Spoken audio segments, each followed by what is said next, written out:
Okay, today we're going to talk about statistics and specifically the types of statistics that we're going to measure in Project Lead the Way.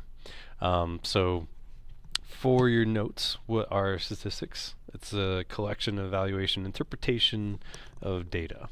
And so we're going to be collecting some data over the next few days and then analyzing the results. So there's three main types of things that we're going to measure. One type of data is called the central tendency, and that's basically measuring how close numbers are to the center of all the different numbers that you have. And that's mean, median, and mode, which hopefully you've done before. The next measurement is variation. So how different are those numbers? And we can measure that by the range, something called the standard deviation, and then a third thing called interquartile range. And then the last thing is distribution, and it's usually shown in a table or a graph or something called a histogram, where we show how those numbers are spread out. By the way, there's a note sheet on my website. So if you go to my website and, oops, not that one, you know, this one, where it says notes outline. So if you want to write this in your engineering notebook, we're going to talk about each of these. So first up, we're going to talk about central tendency measurements, and then we'll talk about variation and so on. Okay, so the mean is the measure of the central tendency. And it's really simple, even though this equation looks really complex. You've all done the mean before. It's the sum of the values divided by the number of the values in the data set. So this weird symbol that looks like an E means the sum. So it's the sum of all the numbers divided by n, which is the number of values in the data set. So this is what it all means. So the mean value is represented by this symbol. X with the I subponent is individual data value, the sum of all the data values, and then divided by the number. So here's an example. So we take 15, 13, 18, 16, 14, 17, and 12, and I want to know the mean. We add them up. There's 7 numbers, so we divide by 7, and that gives us 15.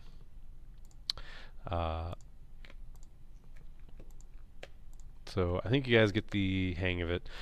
Just one word about rounding. For rounding the mean, we're going to round one more decimal place than the original data set. So if you look at this data set, so there's 11 numbers that add up to 243. The average is 22.09. When we round this, we're going to do one more than our data set. So all of these are whole numbers, so one more digit would be to the 10th place. So we would round this to 22.1. Okay, the next one is the mode. The mode is the measure of the central tendency. The most frequently occurring value in the set is called the mode. So if you look at this data set, the numbers 21 appear more than once. All the other numbers only appear once. So the mode is 21 because it appears most often. And if we have two numbers that appear most often, then we call it bimodal. And if we have 3 numbers or more that appear often, more often than other numbers, then we call it multimodal. So here we've got 63, and in this set we also have 59 that appears more than once. So this is bimodal because we have 63 and 59. And in this one, 63, 59, and 48 all show up more than once. So this is a multimodal set. The median is another measure of the central tendency. It's the value that occurs in the middle of a set of data. So if we have a set of numbers like this, we have to put them in order. So let's rearrange them. And the one that occurs in the middle would be the median. In this case, it's 21. And this is X tilde is the symbol name for median. So that worked out well because we had an odd number, but what if we have an even number in our data set? Then these two would both be the median, but we're not going to say it's 21 and 23. Instead, we would average it.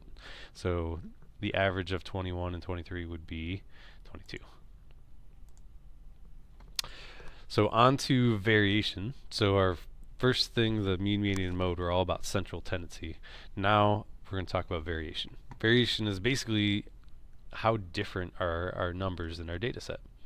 So this is referred to as, or one of the ways we refer to variation is the range. And the range is pretty simple. It's just the difference between the largest and the smallest number.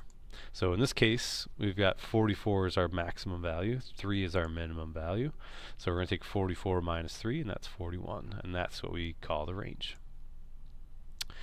Okay, standard deviation. This is one that's probably new for all of you. So this is another measure of variation. And the standard deviation is a measure of the spread of the data values. So the larger the standard deviation, it means a wider spread in their data values. So this is the equation for standard deviation.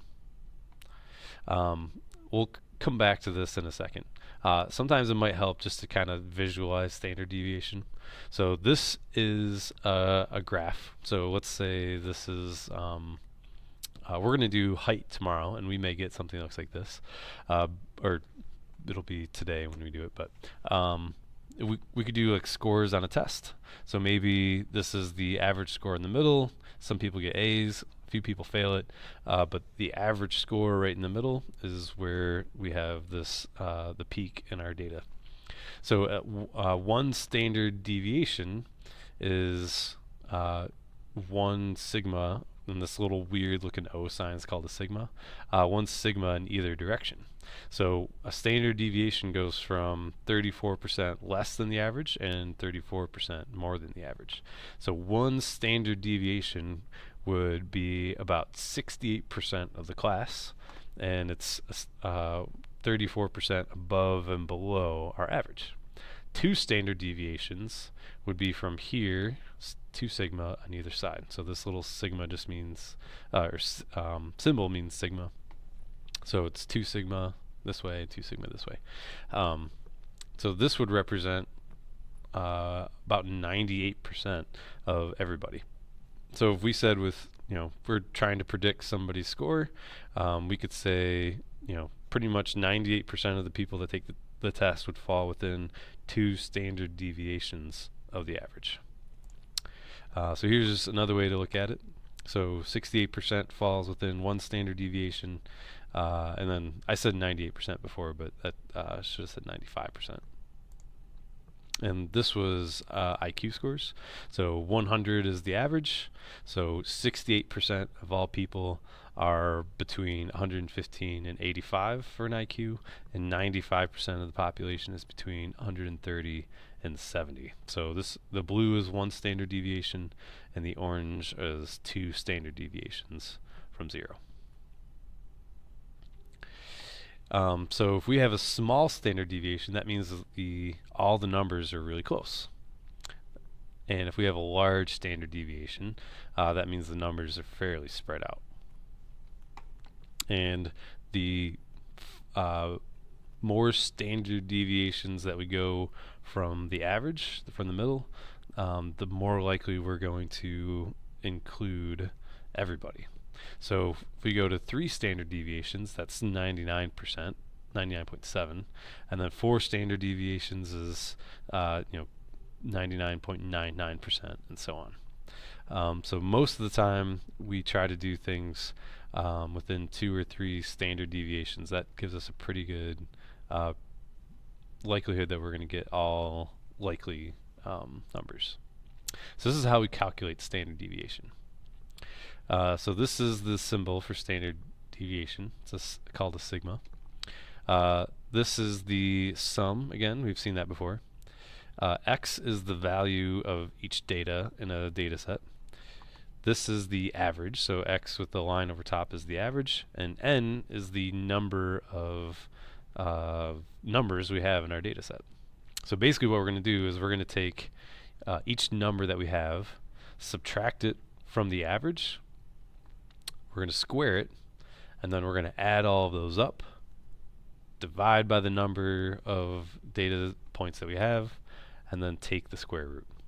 Now fortunately for us, we're going to just let Excel do all of this for us, but if you wanted to use a calculator, this is how you would calculate it. Um, and let's see, I wanted to get to an example. So let's do an example first, and then we'll talk about the two different types of standard deviation. So to calculate the standard deviation, we want to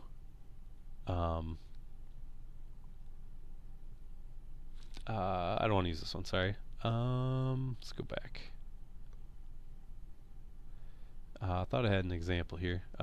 Maybe we'll come back to it. So while I'm here, we're going to talk about two types of standard deviation. One is population, and the other is sample. So in a year or so, you guys are going to take the ACT test or the SAT. If we wanted to compare how we did as a class, then that would be our population. So if we took the standard deviation within our class, then that would be a population standard deviation. But if we took all of the SAT scores from our class, but then wanted to compare it to everybody else in the school, that would be a sample standard deviation, because we would only have our class and not the entire school. So if we have all of the numbers, then we use the one on the left, and if we have only a partial set of the numbers, then we're going to use the one on the right. And they're basically the exact same thing. Really the only difference is in the last part. We take, we divide by n in a population number. So if we have everybody, we know exactly how many numbers there are, then we take this, and that's what we divide by. If it's just a sample, then we take the numbers that we have, and then we subtract 1 from it, and then we carry out our calculation just like normal. It seems like a little trivial, but that's just how we do it. And again, we're going to have Excel do that for us. So we're going to skip that example because I don't like the way that one is set up. So again, I'm going to skip the procedure because for now we're going to have Excel calculate standard deviation for us. So I'm going to skip that. Okay, here's the example. So here's our data set. So we've got 2, 5, 48, so on. So if we add these up, we get 524. And there's 11 numbers, so we'll divide by 11. So this is the average. So what we're going to do is we're going to compare each of these numbers to the average. So the way that we would do this mathematically is take 2 minus the average and square it. Then we would take 5 minus the average and square it. And squaring it gives us always a positive number, which is why we do it. 48 is really close to the average, so that gives us a really small number, and so on. So we do that for all the numbers.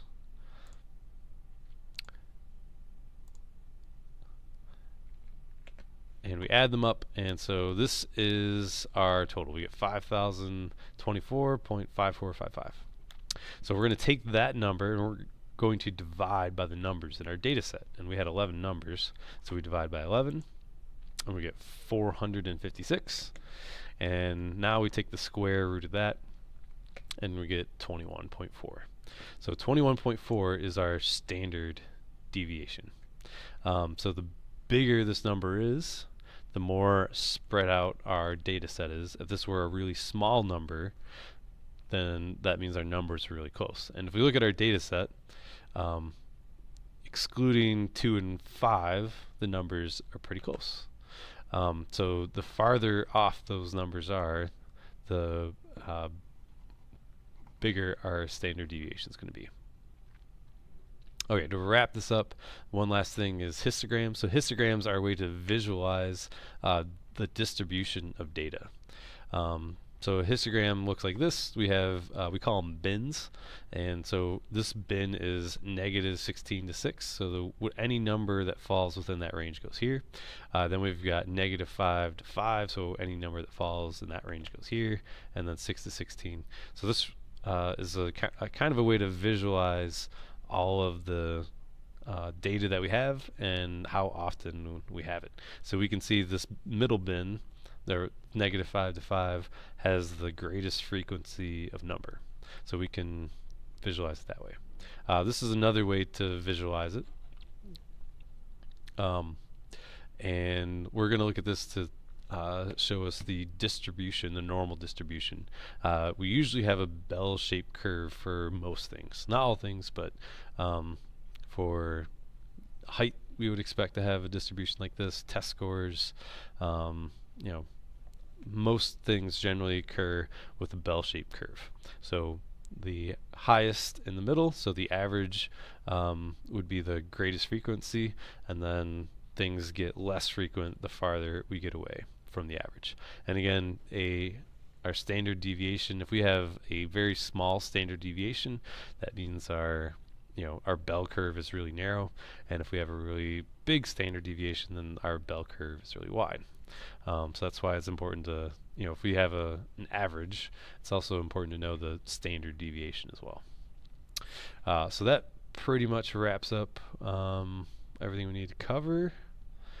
So next I'm going to skip most of this. Next we're going to talk about how to do all these calculations in Excel.